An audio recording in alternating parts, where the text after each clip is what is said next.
بقرہ عید قریب تھی اور شہر میں بکرا منڈی لگ چکی تھی۔ ننھا علی بہت خوش تھا۔ وہ ہر سال اپنے ابو کے ساتھ بکرا لینے جاتا تھا۔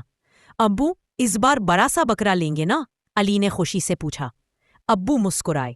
ہاں بیٹا، لیکن یاد رکھنا، قربانی کا مقصد دکھاوا نہیں بلکہ اللہ کی رضا ہے۔ اتوار کی صبح علی اور ابو بکرا منڈی گئے۔ وہاں رنگ برنگے خوبصورت بکرے تھے۔ کچھ کے گلے میں گھنٹیاں تھیں، کچھ پر نقش و نگار والے کپڑے ڈالے گئے تھے۔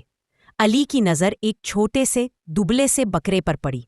وہ ایک کونے میں چپ چاپ کھڑا تھا۔ باقی سب لوگ اس پر توجہ نہیں دے رہے تھے۔ علی نے پوچھا، ابو، وہ بکرا کیوں اکیلا کھڑا ہے؟ بیچنے والے نے کہا، اسے کوئی نہیں لیتا، سب کہتے ہیں یہ کمزور ہے۔ علی نے بکرے کی آنکھوں میں دیکھا جیسے وہ کچھ کہنا چاہتا ہو۔ علی نے کہا، ابو، ہمیں یہی بکرا لینا چاہیے۔ ابو نے حیرت سے پوچھا، کیوں؟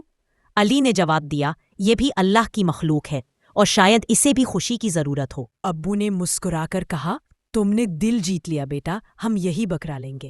گھر آ کر علی نے بکرے کا نام چندا رکھا اور اس کا بہت خیال رکھا۔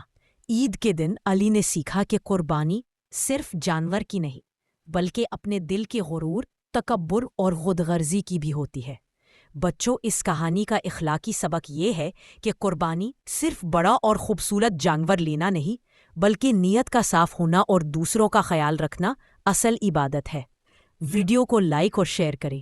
شکریہ۔